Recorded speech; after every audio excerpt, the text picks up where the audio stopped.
Hey fam, welcome to another episode of Heart to Heart with Heather B. I'm your girl, Heather B. I know these vlogs are not coming as consistently as I had hoped and as I had promised. The last one, being episode 8, was done last year, August. I don't know where the time has gone. I'm sorry. But I did do a reel about a week or two ago. September is Sickle Cell Awareness Month, National Sickle Cell Awareness Month. So I did do a reel to commemorate sickle cell awareness or bring awareness of sickle cell anemia. And this upcoming Friday, I can't tell you the time I'll be doing it, but this Friday I am going to do a live um, in recognition of sickle cell retinopathy. So if you've never heard of sickle cell retinopathy, join me on Friday, whether live or if you can't see it live, then watch the archived copy this Friday on sickle retinopathy. So a lot has been happening in my life. I will start by letting you know that in December 2022, I put the words "the end" at the completion of my book. So, my dear husband has been encouraging me to write my story. He's been encouraging me for 12 years. At some point in the 12 years, the poor soul gave up. He just gave up. He's like, you know what, Heather's going to do what Heather wants to do, so I'm not even going to waste my time encouraging her, pressuring her, nagging her, insisting or doing any such thing. So he gave up, and maybe that's what I needed. I don't know. But anyhow, last year, December, I thought about it, and I am not one known to start something and not see it through to completion. So I decided, you know what, let me finish what I started. So I finished the remaining chapters, and by the end of December, my book was done. My story has been written. It has been accepted by a publisher, and it is currently in the publisher's hands. It's actually at the printers. My book cover was just selected last week or 2 weeks ago. Their cover design artist did an amazing job. So the title of the book is Living on the Edge of a Scalpel by yours truly, Heather B.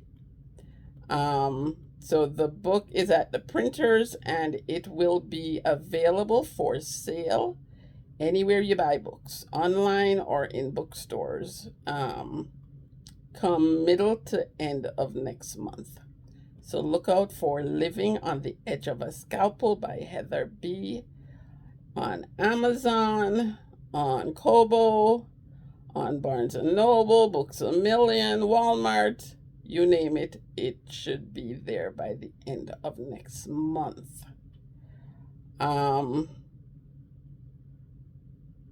Yeah. Oh, as far as if you want to follow my author's journey, you may follow me on my Facebook authors page, which I am Heart to Heart with Heather B, the same as I am here on YouTube, and on Instagram and on TikTok, I am Heather B Books.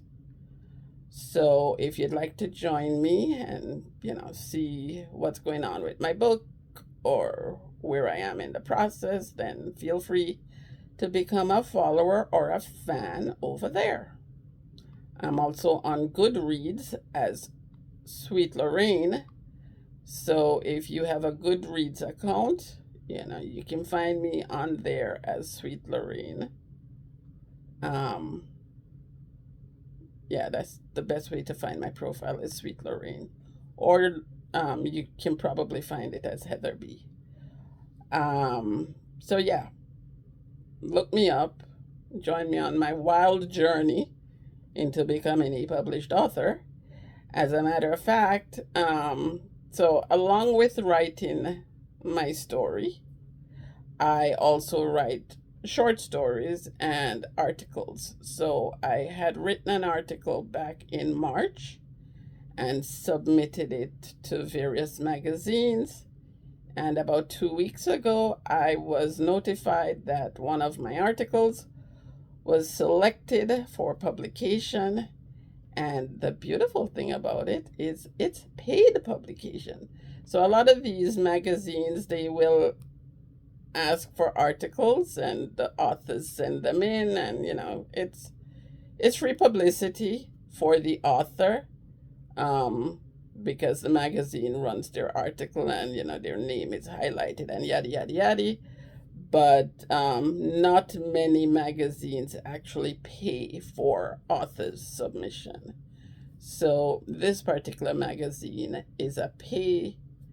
Uh, they pay the authors. So yeah, I'm looking forward to getting a little check.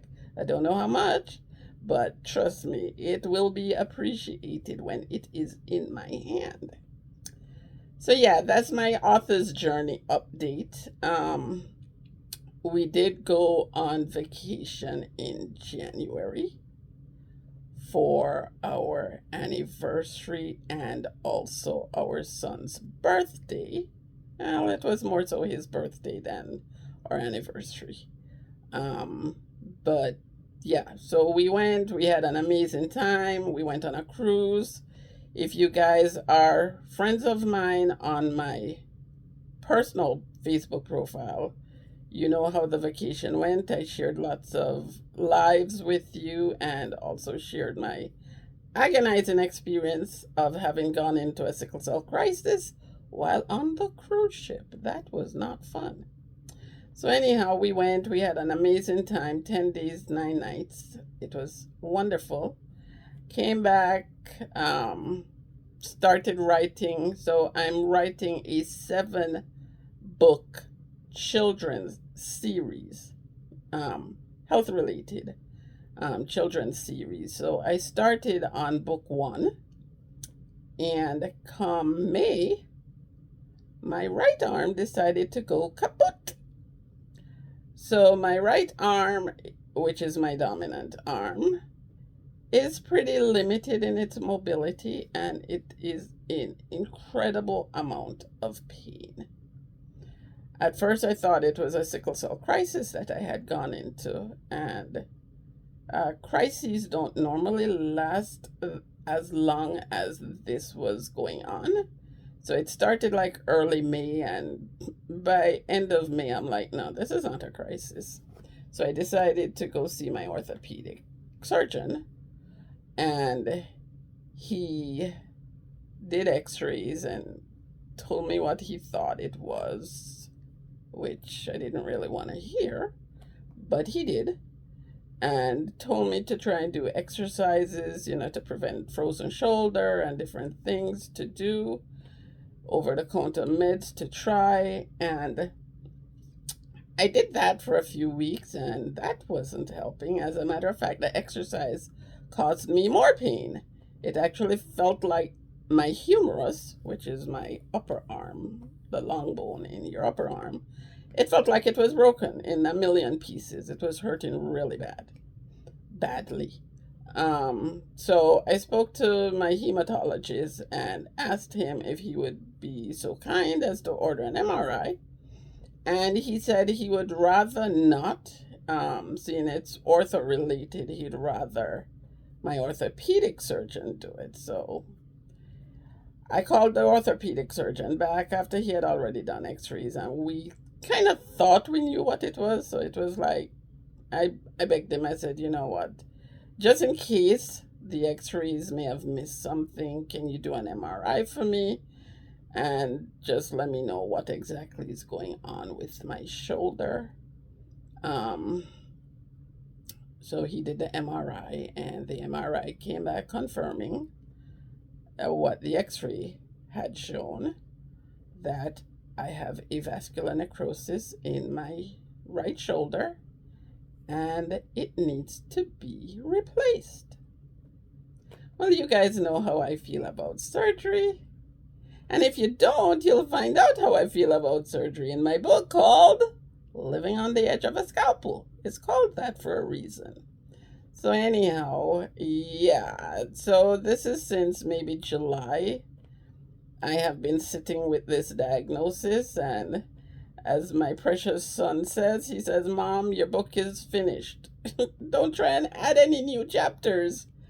In other words, don't have any more drama, medical drama. Um, but if it does, I guess I'll have to write a part two. I don't know. Pray to God it doesn't.